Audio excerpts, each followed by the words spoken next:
kelurahan untuk Itu cari. kerja intelijen untuk Iya. cari itu. Untuk cari data 3 ini. Sekarang disetor. Lah sekarang disetor. Lah kan coba. Jadi Intel aja dulu mau dapat data itu Untuk harus dapat 50.000 Apa?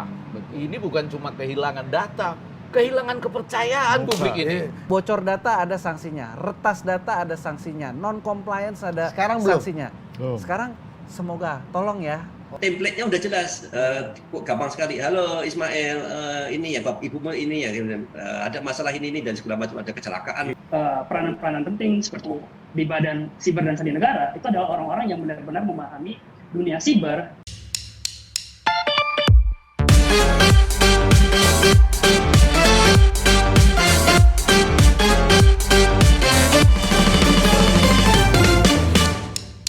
Selamat malam, jumpa Selamat lagi di malam. Adu Perspektif. Selamat malam sahabat work life balance. Anda kayaknya lagi viral ya. Anda lagi Lu viral. coba bayangin ya kalau tentara itu pakai pola kerja work life balance. Ini Artinya jam kerja Iya. harus sudah selesai gitu ya. Abis jam kerja ada kawan yang nanya, granat kemarin lu taruh di mana? Ini sorry nih besok saya jelaskan setelah jam kerja. Bisa meledak itu granat. Iya. Atau nggak jadi perang bos, iya kan? Dan dulu gua kalau bicara tentara-tentara, gua belajar matematika itu waktu itu dari tentara, Dit. Tahu gak lo kenapa? Kenapa? Kalau bawa motor dekat asrama tentara itu knalpot kenceng dikit kan dipanggil, sini kau hitung pagar itu, salah kau ulangi lagi. Gitu. Disiplin dan matematis. Iya, Ya kan? karena kita ada tentara hari ini. Nah, kita ngomongin tentara, ya kan? Gimana Pak Tori? Terima kasih dulu. Nah, ini menarik nih malam ini nih. Ada 2 tema panas. Ini soal bobol-bobolan Bjorka dan ada soal protes-protesan. Tapi masalahnya kalau Bjorka membobol sesuatu di netizen ini lebih banyak yang tepuk tangan bos. Nah, itu Nah, ini dia. agak anehnya kan. Harusnya aneh. kita khawatir dan resah. Tapi ada yang lebih aneh, Dit. Apa bos? Kenapa tiap minggu Torik kemarin kuda-kudaan, sekarang bobol-bobolan. Iya. Selalu ujungnya an-an ya. Artinya ini beneran bobol atau main-mainan membobol Soalnya nih? kalau kata Pak Mahfud nggak ada yang penting. Nah, main-main aja ini. Iya betul. Dan ini kita bahas malam ini sama pakar-pakar, sama praktisi lah. Yang Betul. pertama kita kenal dulu enkriptor kita. Yang bisa Enkriptor memecah diskusi. sandi-sandi ini ya. Betul. Dan baru saja pulang dari Warsawa. Wih, ini. Tepat sekali, kalau itu tepat sekali. Kalau yang baru pulang dari Warsawanya tepat Iya. sekali. Oh dari Poland juga mas? Iya, kan dari Poland, terus Brussels. Jadi ada kemungkinan lah. Ya, Ada termasuk- kemungkinan Bjorka lah ini. Ada kan doi. ada kemungkinan tahu lah tentang itu gitu. Iya, iya. Bang Effendi Ghazali. Pakar Ini komunikasi saya- politik Saya pertajam. pertajam dulu. Nah, Yang ini pertama, enkripsi. ada yang cerita-cerita soal lewat-lewat rumah tentara segala macam ya. Kami ini tentara profesional, Anda tahu? Iya. Iya. Ya tapi kan itu Artinya ketertiban. kami cara-cara menyampaikan pendapat kami juga profesional. Hati-hati Anda. Ya, nggak mungkin kami ngajak-ngajak Anda hitung pagar segala macam gitu ya. Oh ya, Itu betul. kan Oh, iya. mendisiplinkan anak-anak. Nggak bisa. Kami profesional. Iya. ini. Kami yang amatir Iya. sebagai rakyat. Yang kedua, bobol-bobolan benar. Iya.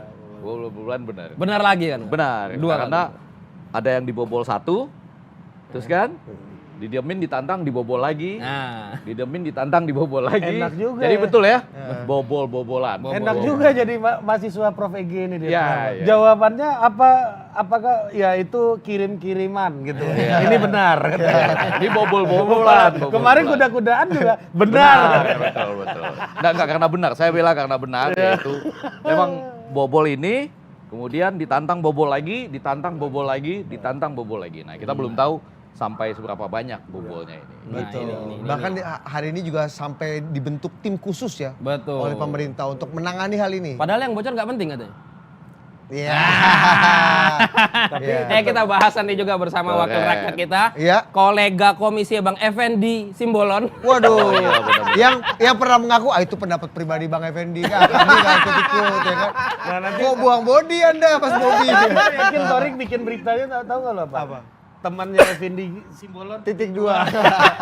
biar Rekan, ya untuk clickbait, hati-hati Mas Bobby. Gawat ya. Tapi kan kita langsung bedakan, beda fraksi dengan Bang Bobi semua. Beda Siap. fraksi. Kalau Opung Panda baru bilang rekan Effendi sih. Rekan partai. Coba kasih Opung, sapa dulu Opung Panda. Oh lagi. iya, yang pertama kalau Opung Panda itu Kan Effendi Ghazali. Panda Fendi. Enggak, tapi Opung Panda aman. Kami sudah analisis sejak minggu lalu bahwa Opung Panda tetaplah kukuh dengan Puan Maharani sampai Juni tahun depan. Setelah itu? Setelah itu boleh bebas.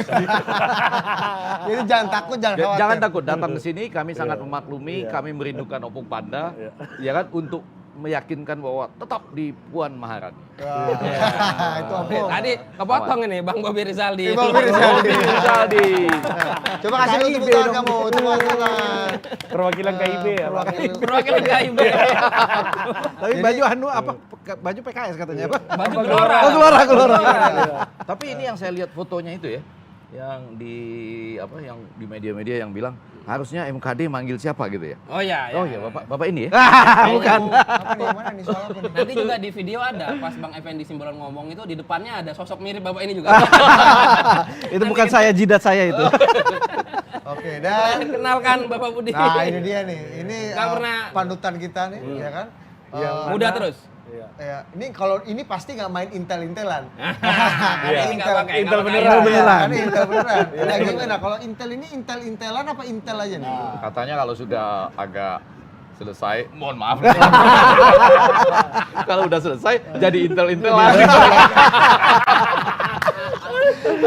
Laksamana Muda Sulaiman terus. Ponto. Muda terus. Itu tuh udah 4 orang mau lamar jadi ajudan kepala Samana. Jadi marinir-marinir. Iya, mantan kepala BAIS TNI. Mantan Kepala BAIS. Ini serius ini, pendapatnya serius pasti. Pendapatnya serius ini. Dulu dia mengatasi pembobolan sandi atau dia yang memerintahkan membobolkan sandi. Betul. Pelaku. Betul ya, betul. Coba kita minta pendapatnya dulu kali ya, Pak Laksamana. Ya, kali. jadi Ini Betul. benar ada intel tukang bakso itu. Bukan yang itu. Bukan yang itu. Nanti. Iya. Soal Biorka, Pak Ponto ini. Siap. Coba dikasih ulasan sedikit lah. Ini Ulasan intelijennya ya. apa yang dilakukan oleh Biorka ini seberapa gawat dan sebenarnya sudah tepatkah respons Pak Mahfud CS? Nah, pemerintah dalam hal ini. Tapi sebelum Bapak bicara, saya boleh ya menghitung-hitung akibatnya pada Bapak ya. Iya. Enggak, nanti saya kasih tahu kenapa. Oh, gitu. Silakan, Pak. Wah, ini menarik nih dikasih. Menarik. Nanti bobol lagi. Itu dia. Coba Pak. Nanti saya bicara ukur. Biorka. Ya. Biorka. Jadi ketika pertama kali kita memerintahkan itu dulu kan SIM card itu kan laporan. Ya. Hanya 3 data yang dilaporkan kan. NIK, nomor kakak, nama ibu kandung. Waktu itu saya protes berat ini. Oke. Kenapa? 3 ini kerjaan kita suruh nyari itu, bayar 50.000 itu di kelurahan untuk Itu cari. kerja intelijen untuk Iya. cari itu. Untuk cari data 3 ini. Sekarang disetor. Lah sekarang disetor. Lah kan coba. Jadi Intel aja dulu mau dapat data itu Untuk harus dapat 50.000 50.000 data. Ah, ini informasi baru nih ya kan? Ya, betul. Nah, ini kan kerjaan lama itu. Iya. Jadi waktu Tapi itu informasi mulai baru. saya bilang, waduh, apakah sudah siap kita menyembunyikan barang yang dikumpulkan ini? Sedangkan ada terkumpul di kelurahan-kelurahan terpecah-pecah itu banyak. Kita harus cari dengan bayar 50.000 untuk dapat. Kenapa? Dari 3 data ini kita bisa bikin 1 orang bisa jadi 1.000 orang. Oke. Iya kan? Oh, ngeri dong. Nah, ngeri. Nah, sekarang Heeh. data ini sudah bisa kemana-mana. Iya. Kalau kita bikin kacau, ini nomor ini namanya A1, A2, A3, A4. Yang mana yang benar? Berarti data yang dibocorkan Biorka ini bukan tidak berbahaya. Lah, itulah yang kalau Pak Mahfud bilang, ini bukan rahasia negara, ya ngapain cari yang rahasia-rahasia negara? Yang dicari aja yang ringan-ringan seperti ini. Tetapi ringan-ringan di tangan seorang ahli, ini jadi berat. Berarti kalau data NIK, kakak sama nama ibu kandung, itu data bank bisa kebuka dong. Selesai semua kan? Itu baru bank. Dulu kerja Intel mencari 3 Lah kan cari data 3 itu. itu. Nah, sekarang miliaran data ada 3 itu. data itu, Bos. Ya gimana? Berarti ngeri yang dilakukan Biorka ini. Ini ngeri. Kenapa? Karena semua yang dicari Intel ada di situ. Jadi sesantai dan setidak berbahaya seperti Pak Mahfud atau ini udah masuk ke Lah, level yang agak makanya saya dangerous? tanya ketika Pak Mahfud bilang ini rahasia negara itu yang mana? Klasifikasi rahasia menurut saya sama Pak Bobby beda. Hmm. Jadi yang mana? Lah kita nggak usah bicara rahasia-rahasia, yang terbuka itu aja. Belum lagi kalau nanti PIN-nya ketemu lagi. Habis itu Bang, besok bisa keluar semua. Nomor teleponnya Nomor telepon sudah keluar kan? Sudah keluar. Nah, keluar. nomor telepon keluar apa?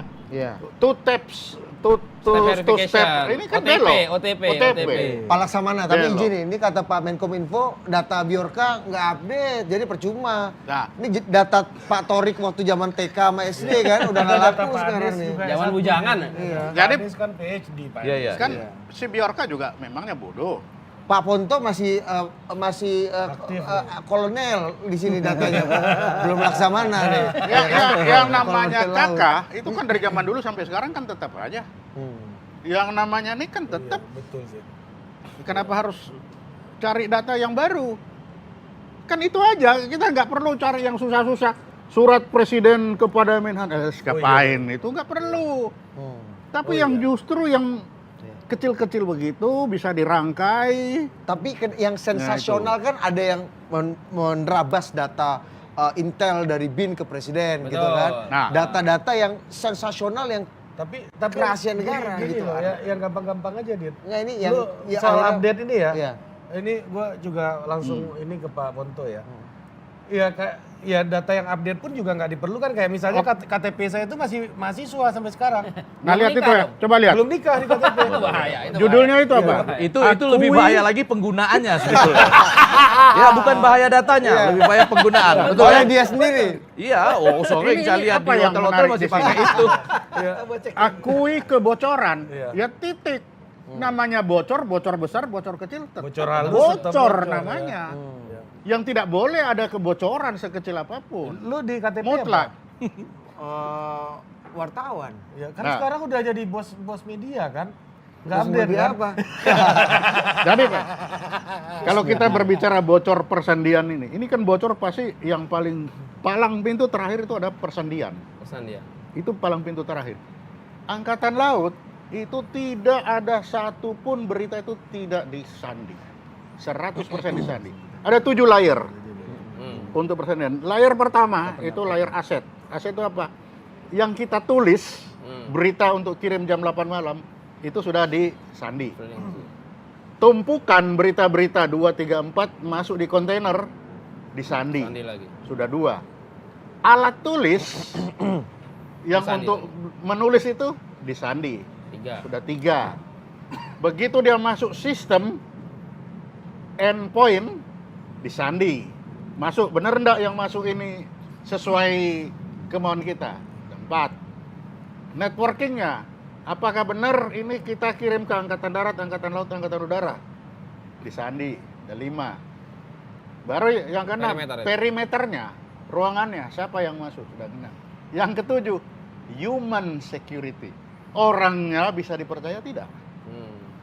Dari situ, itulah sebabnya manusia ini waktu zaman Lemsanek, mulai zaman Lemsara, tidak pernah ada kepala sandi itu tanpa lewat Akademi Sandi.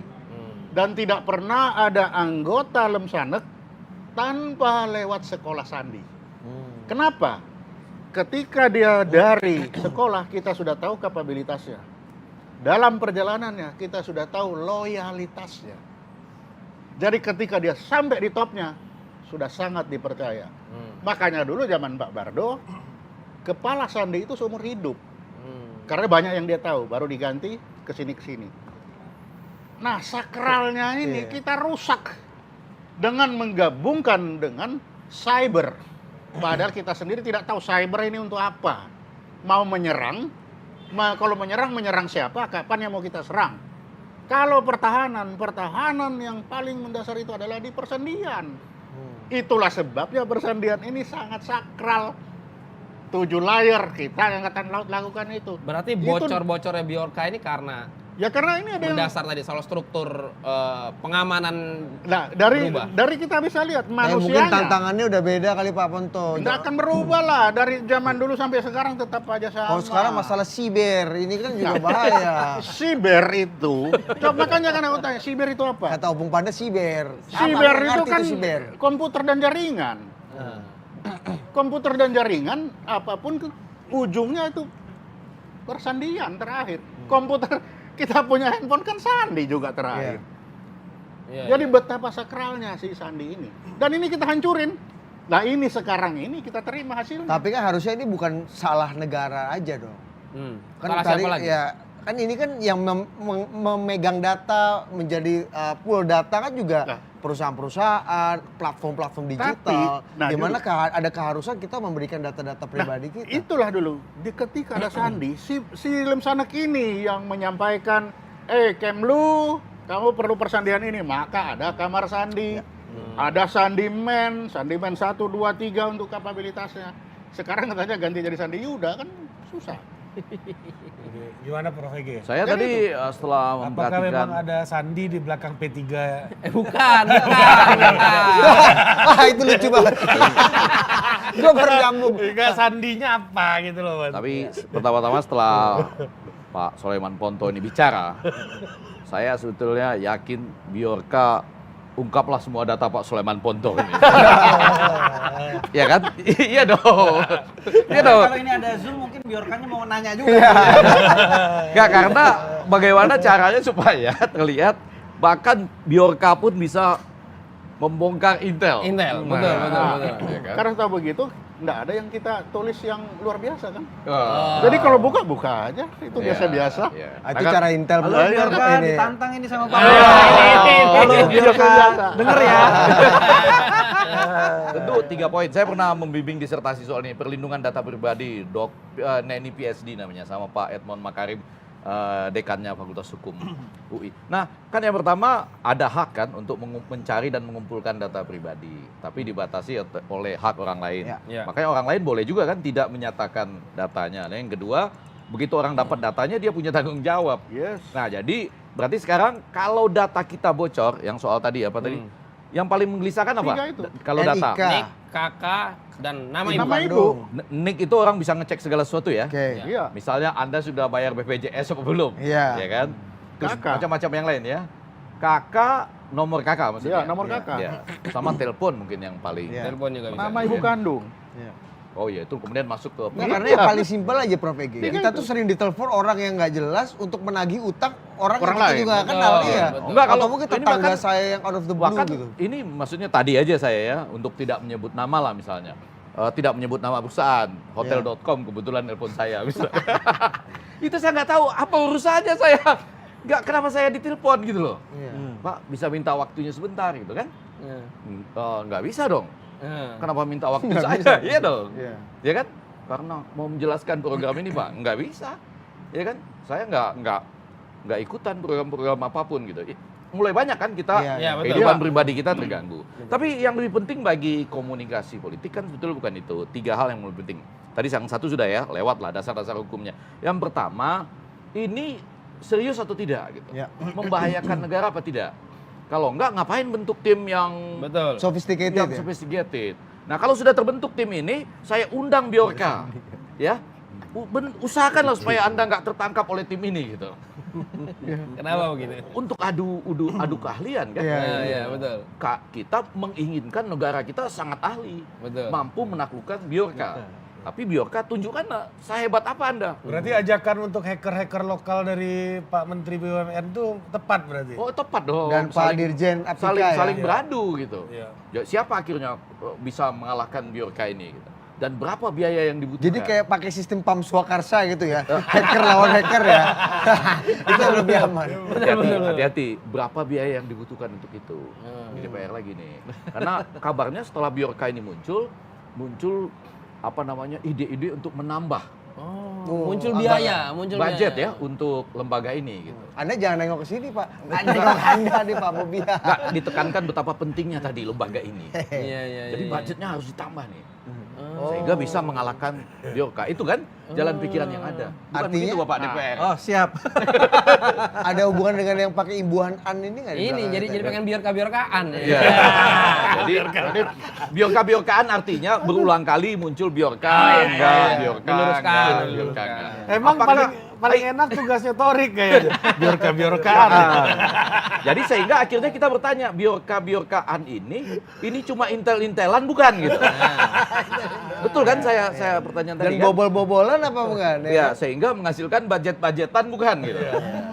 Jadi ini Menarik, semua menarik. muncul Menarik, pertanyaan. menarik, Nah, menarik. di atas itu semua ada satu lagi. Tiba-tiba kemudian ketika dibongkarnya Pak Jody G. Plate, izin Bapak Menteri Komunikasi dan Informatika kita, tiba-tiba dia katanya mengganti nomor teleponnya ke nomor telepon Amerika. Jadi mari kita mengajak seluruh warga negara Indonesia, mari kita ganti nomor telepon kita Ke nomor dengan telepon? nomor telepon Amerika. Sekarang nggak gampang tuh caranya. Nggak gampang. Ada kan nomor-nomor tertentu yang ditawarkan gitu ya. Iya. Supaya kita menyelamatkan diri kita masing-masing sebelum negara ini bisa menaklukkan biorka. Nanti kalau udah takluk baru kita balik Baru lagi. kita balik lagi ke nomor-nomor Indonesia gitu. Nggak, ini nasihat praktis loh ini. Cerdas banget itu. Karena dari mana Pak Effendi Ghazali belajar? Dari Bapak Jody G. Plate. Tapi Terima komposisi kasih, Pak. Bang Ege, komposisi tim khususnya ini cukup representatif nggak? Dari BSSN, dari Kominfo, dari Polri, dan dari BIN? Bais nggak ada tuh. Jadi gini, itu Anda ada salah Anda. Anda berlagak-lagak nanya ke saya, tapi sebetulnya itu pertanyaan yang memancing intel sebetulnya. Intel-intelan. jadi yang ada itu kan kita lihat itu struktural. Pernahkah kita lihat di dalam struktural itu sudah benar apa enggak? Kualitas manusia. Makanya Biorka bilang, organisasi yang harus berisi profesional, mengapa kepalanya politikus dan tentara? Itu kan pertanyaannya Biorka. Kan itu. Tapi itu pertanyaan banyak pengamat. Enggak, pengamat juga suka nanya-nanya gitu. Maksud saya gini, Nanti kalau marah kan itu. Enggak, kalau Jadi- boleh sedikit itu ya. Apa sih rahasia negara kita yang dibongkar oleh dia yang betul-betul wow. Kalau Munir kita udah tahu. Udah tahu, Wah. betul. Nah, Ya, Biorka- kalau baru tahu ya Kalau bukan Pak karena Luhut- kurang gaul aja kayaknya. Iya, iya. Oh, Biorka kalau yang Munir kurang seru. Karena work life Jadi- balance kayaknya. tipikal hacker itu kan. Ya, Hacker itu. Ini kalau hacker begini kan ini hacker baru lahir anak-anak yang lagi uji nyali. Udah tahu duluan Iya kan? Intel ini. Intel bener Pak Uji Bobi. nyali dia. Ketika diuji nyali dia coba mana tembok-tembok yang paling keras. Ya tembok-tembok paling keras kan yang bobol-bobol itu. Tapi ini agak cerdas nih Kan Pak itu. Sulaiman. Kalau anak mudanya main hacker-hackeran. Sekarang tuh anak-anak muda yang baru-baru ini nih ada mainan yang namanya Malaikat Maut Challenge. Loncat Apa ke depan truk gitu. Oh, iya. Benar. Yang ini agak canggih. Iya, ini agak canggih. Yang ini agak Ya, canggih. lihat yang Iya, ditangkap tapi sampai polisi berani- itu kan anak-anak itu. Iya mengetahui apa Pak Luhut punya data vaksin misalnya Iya. gitu. Berani betul. Berani betul. Tapi nggak update katanya. Nggak update. Iya. Karena sudah Update. booster. Sudah booster. Nah gimana? Ini Pak Bobi kasih Nah, tipis wakil dulu. rakyat tuh, Aduh. pandangan wakil rakyat dulu nih. Iya. Jadi kami ini kan nggak mau spekulasi. Kalau misalkan yang diretas, ada yang bilang katanya tidak ada peretasan, katanya nggak penting, katanya aman-aman aja, Iya. katanya semua sudah tertangani dengan baik. Oleh karenanya kalau kita di parlemen minggu depan kita sudah membuat panja kebocoran data. Udah ada panjanya. Iya, Ini karena bukan panja-panjaan sebenarnya- tapi kan panja betul. kan? Panja betulan. Tergantung nanti karena di tahun 2023 sebenarnya semua yang dilakukan sekarang Satgas atau apa itu ada RPJMN-nya dari tahun 2020 bahwa tahun 2023 kita Indonesia akan membuat CSIRT, Computer Security Incident Response Team. Itu nanti 2023. Koordinasinya ya ini tadi yang BIN, yang polisi, Kominfo dan BSSN. Dan lagi sudah ada Perpres yang paling baru 28 2021 leading sektornya itu BSSN. Jadi ya seperti kita disrupsi era digital, ini kita baru akan bikin pengamanannya itu tahun depan. Tahu-tahu sekarang udah Udah bobol. Duluan. Nah, tinggal kebijakan pemerintah apakah itu disegerakan sekarang atau seperti sesuai dengan roadmap tahun depan baru mau bikin. Iya, iya. Nah, panja ini nanti akan mengungkapkan kepada publik. Kita tanya, kata pemerintah ini nggak penting, tapi kata pengamat Pak A, Pak B, Pak C ini sangat penting dan itu datanya valid ya. Kita konfrontir di situ sehingga kita mendapatkan gambaran ini katanya apa emang udah benar. Kalau memang sudah benar apa yang harus dilakukan. Kami kan di parlemen hanya memastikan bahwa apapun yang terjadi di masyarakat negara memiliki instrumennya untuk menindaklanjuti apa yang dibutuhkan. Nah, kalau sekarang ya karena masih katanya kita akan cari tahu lewat panja ini. Panjanya. Tuh. Kelihatannya serius di Panja ya. Serius. Ya ini dibentuk ya karena ada ini. Kalau nggak ada Om Bjorka nggak pernah ada Emang- ini. Nah. Orang udah mau selesai, kita 6 Oktober udah mau Ya. reses. Oke, Pak Laksamana ditahan dulu Pak Laksamana, karena kita sudah kehadiran perwakilan dari Majelis Ulama Indonesia Iya. yang hari ini juga menjadi founder Drone Empit ya. Iya, jadi di bagian digital. Iya. Pak Kiai Honoris causa. Ismail Fahmi. Ismail. Selamat malam, Pak Kiai. Selamat malam Pak Sari. Wah. Assalamualaikum Pak Kiai. Assalamualaikum Pak Kiai. Pak Waalaikumsalam. Tadi Kiai. kamu bilangnya MUI-nya ya. Bagus. Iya. Besok Mas, kita mau ngadain ini Kongres Mujahid Digital. Ya, kita mau educate anak-anak muda supaya jadi mujahid tapi digital Iya. gitu. Saya tahu dari Bjorka Mas, Anda itu juga MUI, jadi makanya kita munculkan. Data di sini. pribadi yang bocor Iya. ya. Silakan Pak Yai, kasih dulu perspektif ini seberapa bahaya dan seberapa harus khawatir negara kita, masyarakat kita dengan pembobolan atau spill data ini, Pak Yai. Oke, jadi gini ya, kalau kita lihat Bjorka ini kan awalnya jualan data ya. Ini yang perlu kita lihat siapa dia. Saya diskusi sama teman-teman yang biasa di cyber security lah kayak gitu ya. Awalnya sama dengan yang lain. Ya. Di dark web itu banyak sekali data dijual dan ada sekitar 100-an lebih Bjorka kan dalam tanda kutip itu. Dan mereka itu saling beli sebetulnya. Jadi model bisnisnya dulu kita pahami ya. Model bisnisnya itu ada bagian yang programmer yang menemukan lubang, oke ya. Lubang keamanan di sebuah server atau sistem. Kemudian ada bagian lagi yang mengambil data. Bisa jadi orang yang sama. Jadi sibuk dapetin gitu. Kemudian dia jual ya. Kemudian ada yang bagian menjualnya saja. Ada juga yang dapat kemudian juga menjual. Tapi intinya ada banyak pemain di situ. Ada banyak level-level pemain ketika punya data. Nah, Bjorka ini mungkin dia juga dapetin data sendiri. Tapi mungkin juga dia mengoplos data. Kenapa saya bilang mengoplos data? Data-data yang di-spill itu, saya lihat nomor paling atas itu kan nomor telepon ya. Misalnya Anies Baswedan atau Pak Joni Plate, kan nomornya A, B, J kan banyak tuh. Kemudian namanya, NIK, NKK, tanggal lahir, alamat. Kadang-kadang juga ada istrinya, ibunya atau anaknya gitu. Kemudian data ini, vaksin kan gitu. Ini nggak ada satu sumber data yang berisi ini semua. Biasanya itu kumpulan dari berbagai macam data. Itu mungkin kan dia beli data dari satu, dapat data lagi yang lain, kemudian dijual lagi. Bisa juga seperti itu. Nah, artinya memang awalnya niatnya kan jualan. Ya, jualan aja. Dan itu terbukti dia dapat keuntungan besar kan. Sekitar 127 Bitcoin. Berapa rupiah itu? Sekitar 40 miliar rupiah. Nah, udah berhenti ini podcastnya Mas. jadi hacker aja gitu kan. Dapat 40 miliar. Oke. Nah, kenapa ini jadi rame? Ya, kenapa ini jadi rame? Yang saya perhatikan nih dari awal kan biasanya hacker itu dia jualan, begitu selesai ya udah 1 minggu rame, dia udah diem aja, ya kan? Tetapi yang bagian Bjorka ini menarik, saya lihat. Ketika pemerintah kita tuh merespon dengan cara denial. Kominfo bilang bahwa itu hoax, ya kan? Dibilang hoax itu nggak benar. Nah, ini yang menarik yang harus dipahami juga. Kayaknya mungkin nggak paham psikologi hacker itu di forum apa dark web itu ya. Ketika mereka naruh data, semua orang akan lihat datamu benar atau enggak. Ya kan? Nanti kan soalnya kan sama. Kita jualan itu kan kayak dapat bintang gitu kan. Dapat bintang reputasinya seperti apa. Nah, kalau reputasinya nggak bagus dibilang itu hoax misalnya. Loh, kamu jualan tapi sama pemerintah dibilang hoax dan kamu diam aja. Kayaknya memang hoax itu datanya. Dia kan pasti defending ya. Oke Pak, saya spill ya data Pak Bapak gitu kan dari Menkominfo kan dibongkar tuh datanya saya. Nah, apa yang terjadi? Senang dong netizen. Ya kan? Pertama dia ada kesel. Netizen itu ada kesel dapat terima SMS ya. Tadi juga ada yang terima telepon ya dari bank.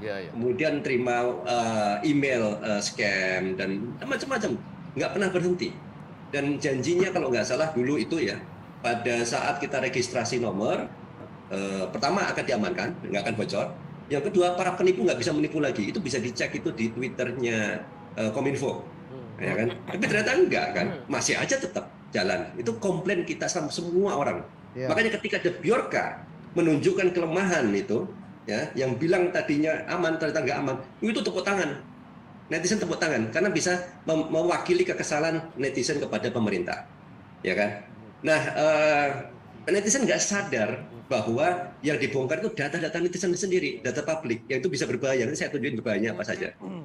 Nah, ketika itu kan kemudian berlanjut kan dari pejabat satu denial, dikeluarin buktinya, pejabat berikutnya denial, keluarin lagi buktinya, sampai nggak berhenti sampai sekarang. Jadi hebohnya itu luar biasa gara-gara respon kita ini yang sifatnya denial itu ya dari pemerintah. Itu yang kita lihat ya secara komunikasi publiknya kurang bagus. Nah, jadi belakangan saya jadi curiga, Bjorka ini lebih ke penjual data gitu. Dia hacking ngerti lah, misalnya kalau jualan ya mesti menggunakan banyak pintu ya, onion itu berlapis-lapis ya. Dia masuk ke pintu satu ini, pintu lagi sampai di ujung, baru kembali ke kitanya itu pakai pintu yang lain. Jadi kita nggak pernah tahu itu dia ada di mana. Nah, dia udah cerdas, tapi dia bisa jadi lebih banyak jualannya. Nah, kenapa saya curiga itu? Karena pertama dia tuh menikmati menjadi famous di media sosial. Hacker yang betulan nggak kayak gitu, jualan ya udah jualan. Ketika dibuat rame ya dia diem aja, ya sembunyi lagi. Ya biasanya kan gitu ya, nggak kemudian memanfaatkan famousnya itu. Dia berinteraksi dengan publik dan seterusnya. Makanya di sini itu kalau orang jualan itu lebih cocok gitu, ya kan?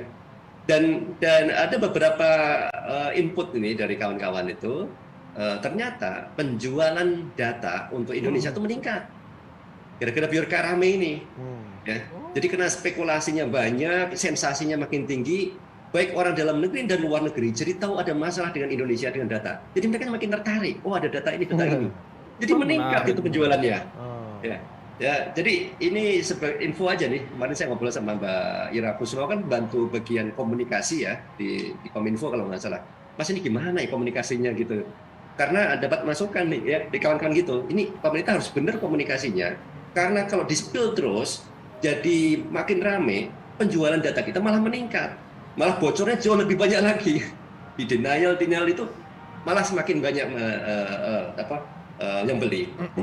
Itu situasinya ini sekarang. Makanya ini harapan saya lebih baik diem deh pejabat ini. Hari ini saya baca ya dari Pak Mahfud MD kan bilang bahwa itu masih data nggak penting juga kan. Nanti dicari yang penting. Bjorka bukan siapa-siapa gitu. Ya orang kalau gitu ya emosi kan menunjukkan kehebatan dia. Jadi kayak melawan hacker.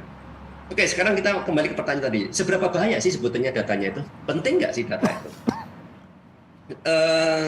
Saya biasa di big data, Pak. Jadi saya mengumpulkan data-data ya gitu. Tapi yang legal ya gitu. Tapi ketika melihat data yang dibocorkan Bjorka, saya langsung berpikir Pak LBP sama. Enggak, bukan. Beda lah Pak, saya nggak sampai ratusan juta gitu. Kalau kami data langit, Bang. Iya. Sky data. Iya, Pak itu ya. Enggak siapa tahu sama kan? Oke, beda. Enggak, saya nggak ikutan. Saya kan ikut mengcounter kan waktu itu. Oh iya. Oh beda. Oke, saya lanjutin ya. Oke, saya mau tunjukin ke Bapak-bapak. Ini nggak ada ibu-ibu, gimana sih laki-laki semua nih? Oke, pertama kita punya data registrasi ya. Coba bayangkan, di registrasi itu yang penting itu ada dua, kolom nomor telepon, ya nomor HP, dan kemudian NIK. Nah, tuh. Kalau hanya dengan data ini aja agak susah. Untuk apa sih hanya link dua data ini aja kan? Tapi kalau saya hubungkan, biasanya big data itu adalah kita gabungkan berbagai macam sumber data jadi satu data pencarian. Kemudian saya gabungkan dengan data DPT. Bapak ingat ya kalau di data di DPT itu kan ada NIK. Itu buat saya itu. Buat saya itu. Ya kan nama kita, nama orang tua, nama istri, nama anak, alamat, tanggal lahir, macam-macam lengkap nggak?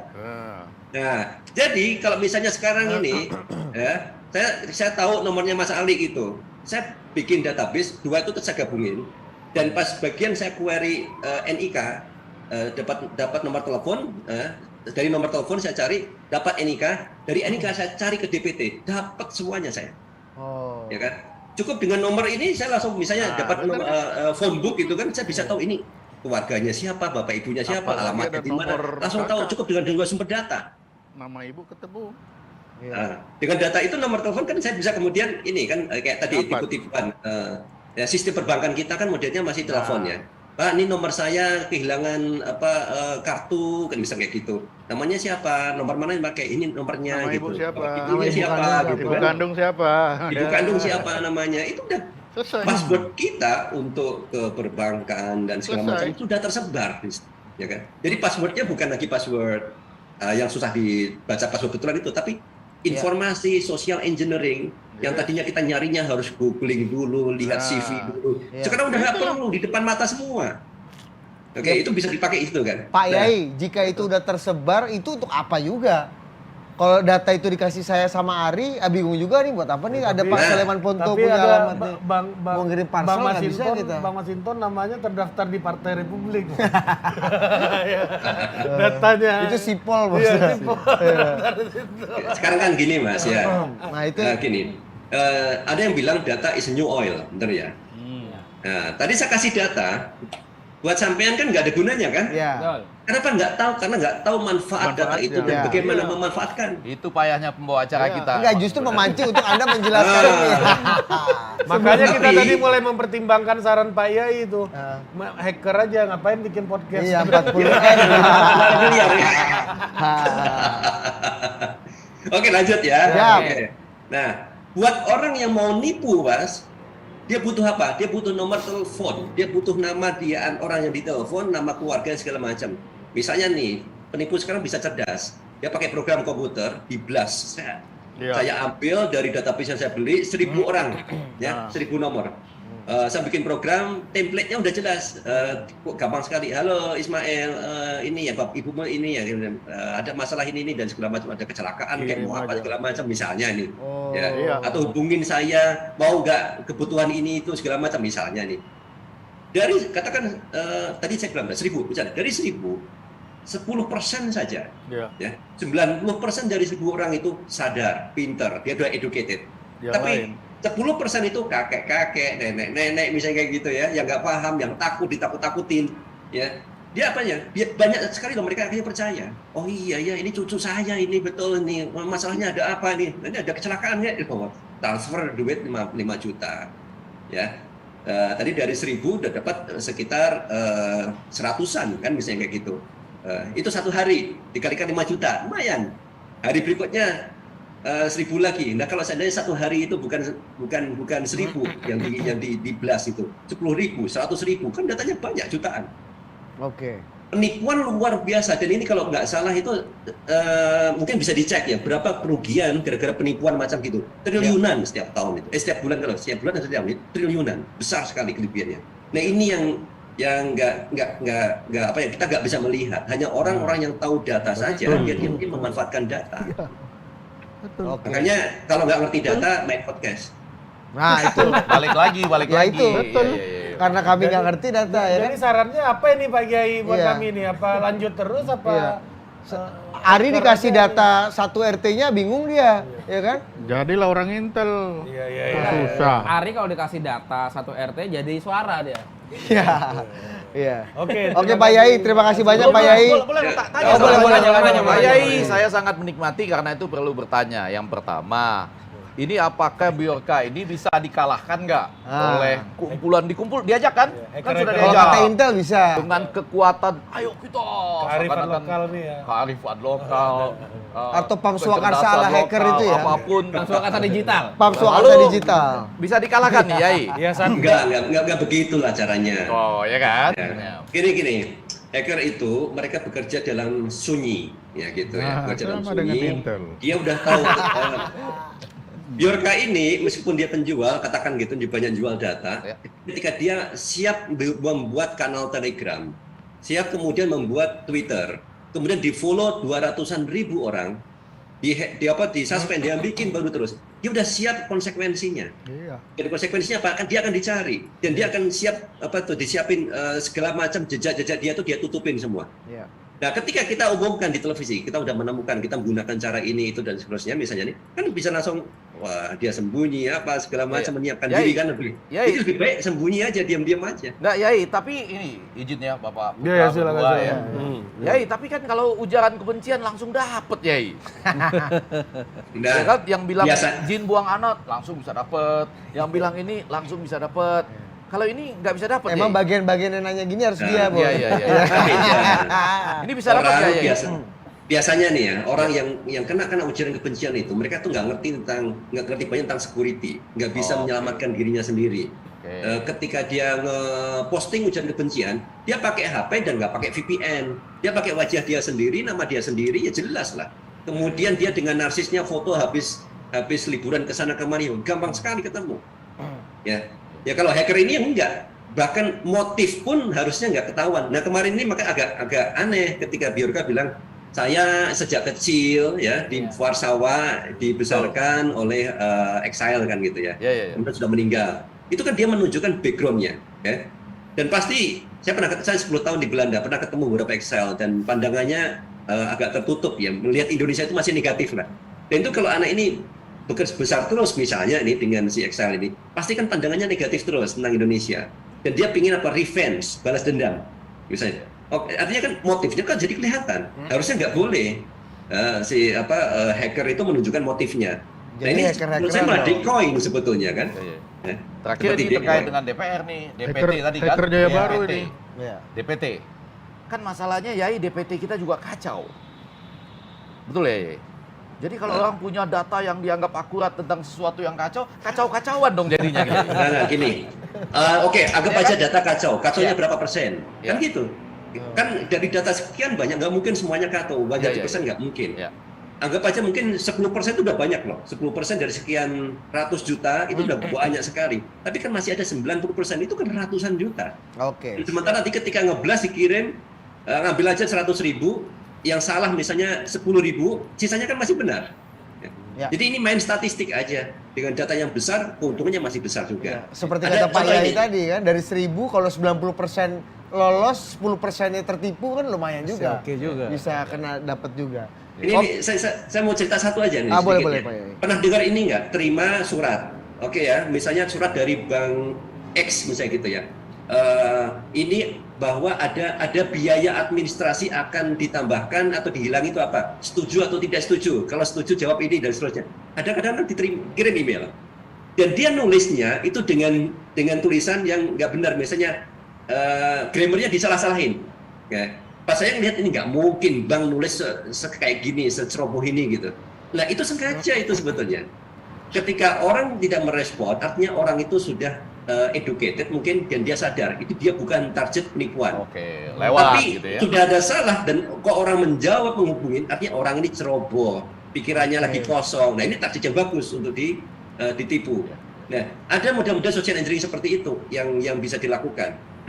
Oke. Makanya harus hati-hati kita. Baik, Pak Yai terima kasih banyak perspektifnya malam hari ini ya, menambah perspektif kita tentang Bjorka ini.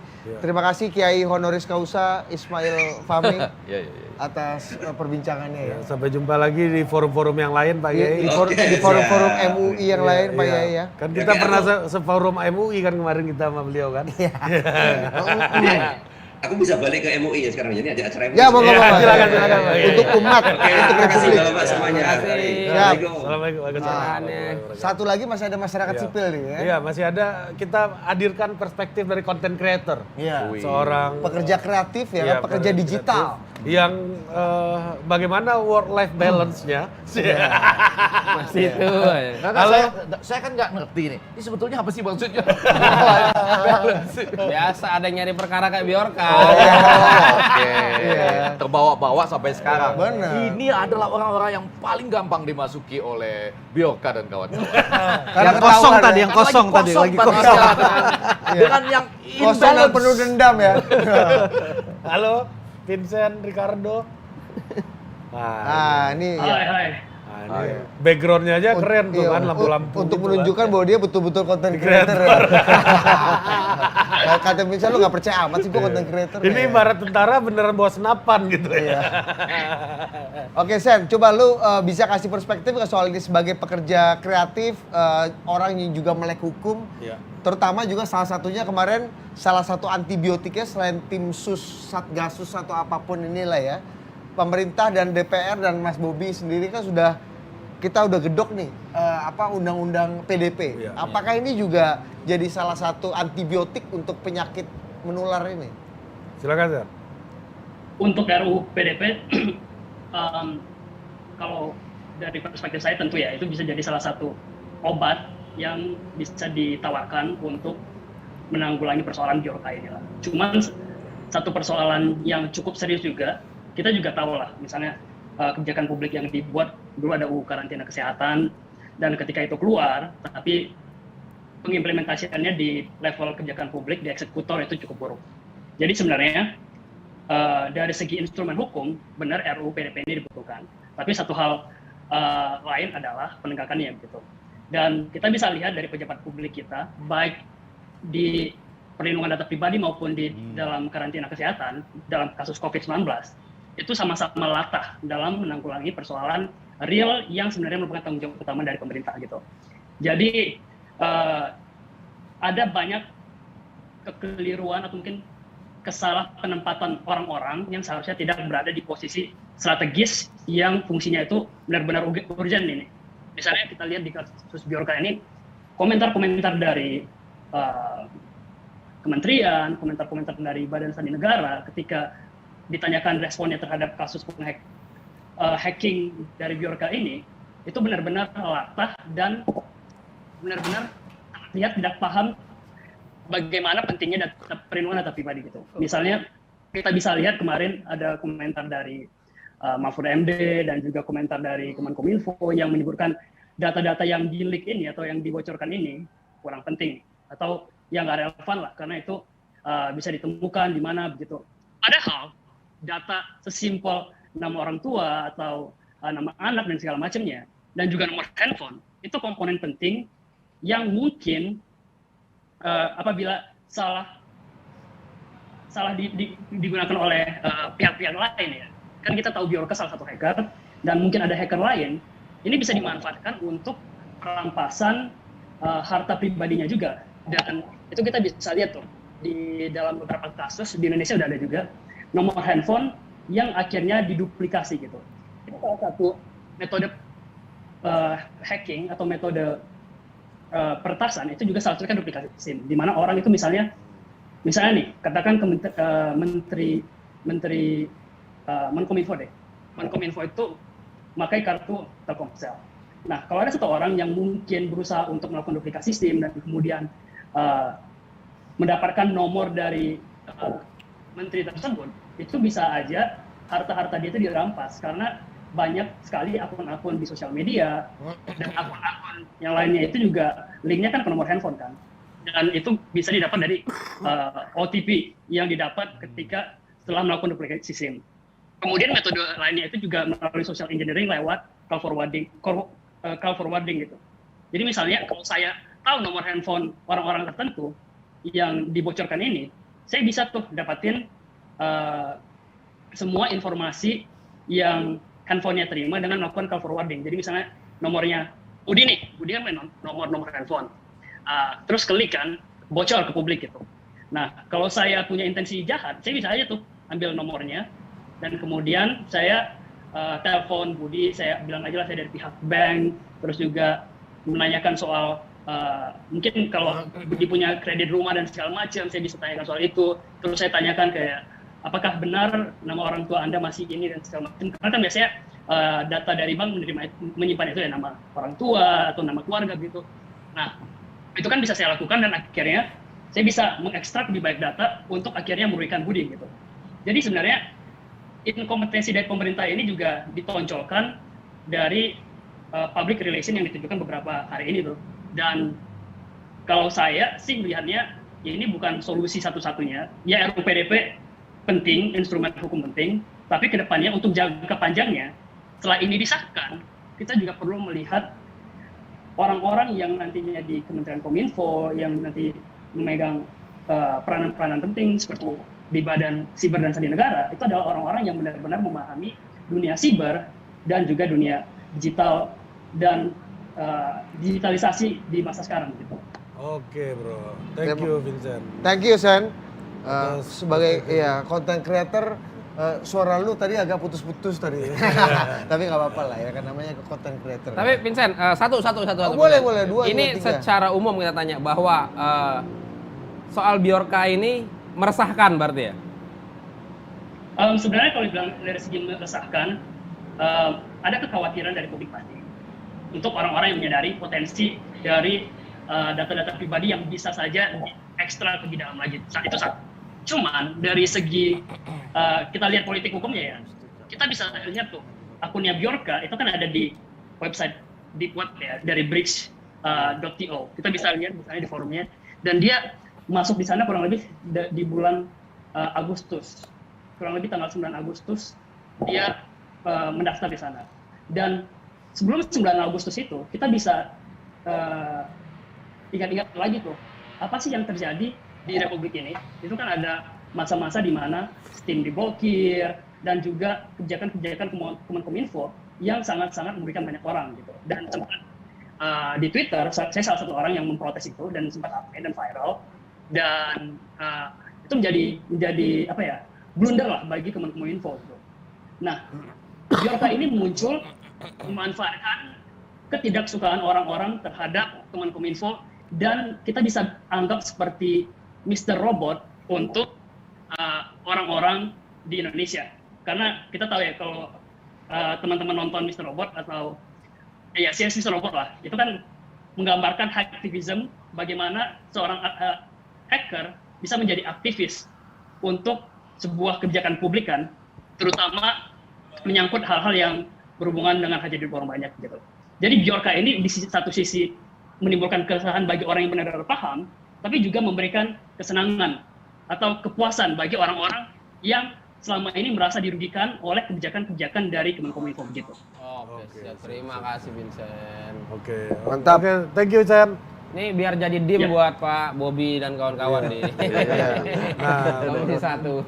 gua mau balik ke Pak Bobby nih, Ya. ya dari ya Pak Iyai sama Vincent. konten kreator Vincent Ricardo tadi. Gini Pak Bobby, apakah kalau di negara-negara seperti Amerika yang data pribadinya sudah advance dengan apa namanya pembangunan infrastruktur digitalnya udah sangat Literasinya juga baik, bagus, literasinya udah baik, fenomena macam Bjorka ini mungkin terjadi nggak di negara-negara kayak gitu kira-kira? Nah, kalau kita melihat dari referensi sebelum kita membuat undang-undang PDP, kejadian seperti Bjorka ini sebenarnya kalau di luar negeri itu mungkin sudah ada 15 tahun yang lalu. Jadi memang pasti namanya peretas itu akan selalu ada. Bukan hanya sekarang, nanti pun akan ada seiring dengan makin majunya teknologi. Jadi ya namanya peretas ini kan sebenarnya kalau misalkan dia itu di sisi yang baik, setiap sistem itu ada servis peretas, istilahnya itu pen test, penetration test untuk memastikan ini aman atau tidak. Tetapi kalau yang sifatnya udah rada-rada kriminal, yang meretas untuk menunjukkan eksistensi, untuk mencari dan memonetisasi barang curiannya, ini kan yang harus diperangi oleh negara. Nah, dengan adanya undang-undang PDP ini yang kita itu paling terakhir dari 180 negara ini, kita ini baru terakhir ini. Nah, ini memastikan bahwa setiap siapapun yang mengumpulkan data pribadi itu ada kewajibannya untuk melakukan perlindungan data yang Sekarang sebelumnya belum tidak wajib, pernah Pak ada. Bobby. Sekarang ini ya himbauan, semoga jangan serang ya. Padahal Semoga kita dengan amankan rela ya Semoga menyerahkan amankan semuanya ya. ke Kalau nggak platform-platform ini ya. menyerahkan nggak lanjut. Nggak Ya, jalan. kalau ya kan? nanti dengan undang-undang PDP ini ada wajib. Wajib itu nanti yang standarnya diatur oleh lembaga. Apakah ada SSL-nya, apakah ISO 27001-nya, apakah harus ada officer-nya, itu diwajibkan. Ya. Kalau tidak ada sanksinya. Jadi bocor data ada sanksinya, retas data ada sanksinya, non compliance ada Sekarang belum? sanksinya. Belum. Sekarang semoga tolong ya. Oh. Nah, kalau besok dengan ada undang-undang ini nggak ada, tolong ya. Oh, kalau ini Begitu Bjorka ketahuan, seneng langsung. nih. Kalau ini Bjorka seneng dengar ya. Karena Anggota DPR aja bilang tolong ya, semoga ya. sekarang Tapi dengan undang-undang dan belum ini digedok kan? nanti Belum. ada, belum didok. Tapi Bang Bobby, kalau kita lihat di luar negeri kan banyak berita-berita random nih. Tentunya tidak di Detikcom gitu ya. Karena kalau di detik aja beberapa berita harus diakses Iya. 18 tahun plus itu. Iya, harus isi data dan pula juga kita. divalidasinya dengan redaktur pemberitaan yang luar biasa. Idam Samana. Nah, kebanyakan ubah-ubah. Pertanyaan Anda. Pertanyaannya begini, kalau kita lihat misalnya di Cina gitu, ada hacker anak sekolah gitu yang masih kecil kata Pak Ponto tadi, diambil sama negara, disekolahin habis itu gitu. Nah di Indonesia mungkin juga nggak terjadi yang kayak gitu.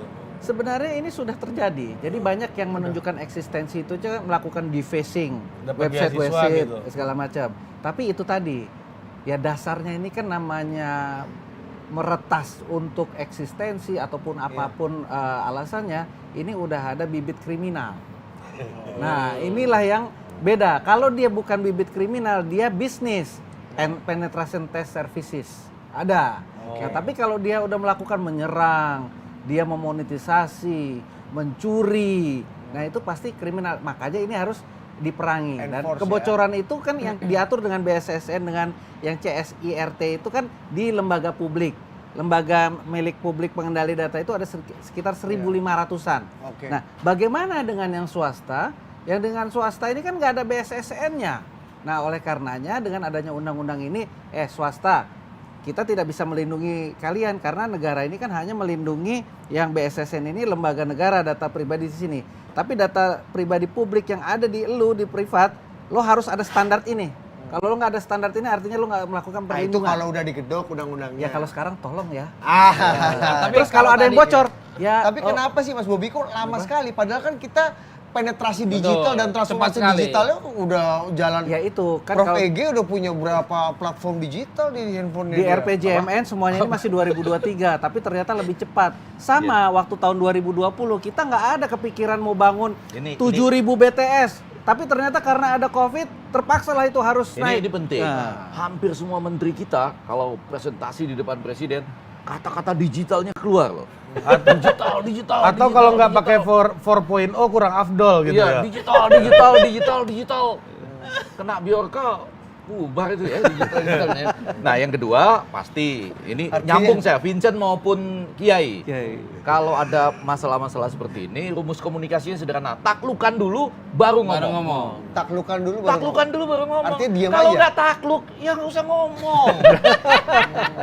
Ada Betul nggak? Ada benar, istilah. ada Lo benar ini kan ini. udah takluk, ngomong datanya nggak penting lah. Tapi kan penting untuk Nah, meyakinkan. ini. Enggak, Memang Bro. ini. Kan penting Itu. untuk memberikan convincing publik bahwa tenang, jangan Apalagi juga khawatir. Justru Jangan yang terjadi rush. apa? Yang terjadi apa? Ini bukan cuma kehilangan data, kehilangan kepercayaan publik ini. Ini Bahwa juga Anda memang nggak mampu. Akhirnya Yes. orang ketawa-ketawa. Ayo lu. ini Kasih. rumus politik saya sama Budi nih yang juga ditolak sama Opung Panda, kibata namanya. Iya. Kipas dulu baru tanya. Iya. Jadi bahasa kiainya lebih baik minta maaf daripada minta izin. Yang paling terakhir itu adalah sekarang kan jadi susah. Anda sudah mengatakan ini bisa di ini Nggak apa segala penting. macam ya. Ini kita nunggu nih ditangkapnya kapan?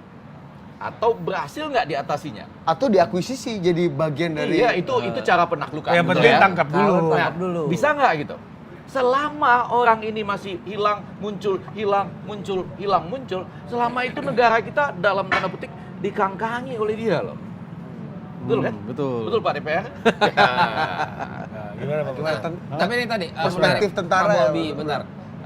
Soal kata Pak Ponto ini kan sebenarnya kan salahnya sudah di hulunya bahwa peleburan Lemsanek ke BSSN. Iya. Nah, soal itu gimana Pak Bobi? Jadi memang idealnya undang-undang PDP ini kan ada undang-undang satunya lagi di seluruh negara maju.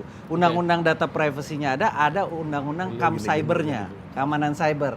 Nah ini kita di Indonesia undang-undang keamanan cybernya itu belum ada. Ya mungkin karena masih ada beberapa ego sektoral, tidak ada sektor-sektor yang mau dikoordinasikan oleh BSSN contohnya. Misalnya. Nah makanya ini sekarang diungkapkan aja Pak supaya kita ini kan BSS kemarin Bjorka itu kan mengungkapkan kelemahan sehingga kita semua aware. Siber itu kan macam-macam. Ada siber keamanan, cyber defense, ada cyber crime, ada cyber Yang yang nggak lain. mau takluk itu apa? Nggak Ya, mau. siapa? Bukan takluk karena kita belum ada undang-undangnya. BSSN ini kan hanya dibentuk Perpres.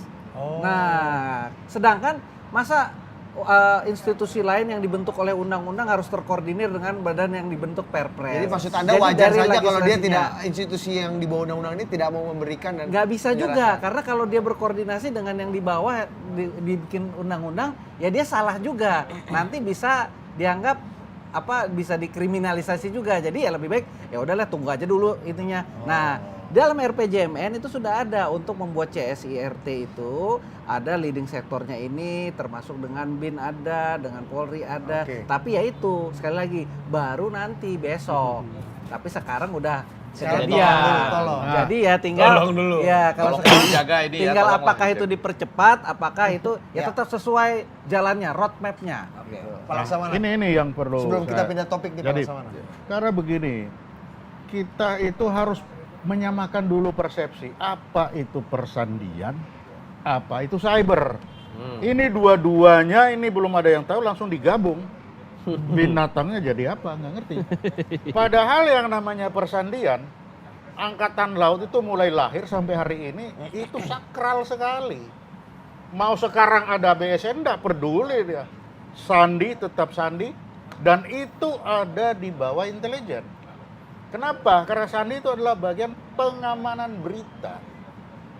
Nah ini, jadi saya yang ngurus itu. Nah, persandian ini gampang, Bjorka. Bagaimana intelijen menyarankan Bjorka? Kalau kita mencari sulitnya bukan main utek-utek itu matematiknya, ya cari aja orangnya kemana kan. Ya, ya, ya. Ujungnya itu manusia. Lah ujung mencari manusia kan intelijen ahlinya kan. Sandi itu berarti Itulah keahlian. Sandi. sebabnya kita persandian itu ada di intelijen. Kalau kita sudah sumpek nggak bisa dapat dia punya matematik, lah orangnya aja kita cari. Ujungnya pasti manusia. Pak Laksamana, Anda lihat peran intelijen baik di BIN, di ya.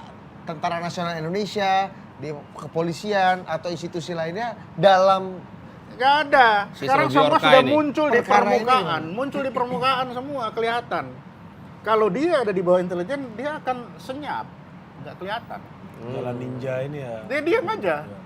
Makanya kan dibilang tadi kenapa ribut-ribut, udah diamin aja. Ini ribut karena di cyber dia. Nah, di nah, cyber. benar. Siber. Jadi Karena udah cyber-cyberan sibuk, dia, dia ribut. cyber-cyberan. Coba, makanya sebelum kita Ya kan? lanjut, Iya, sebenarnya mari kita bicara dulu. Oke. Apa itu sandi, apa itu siber. Nah, Harus jelas dulu. Pak Laksamana, sebelum kita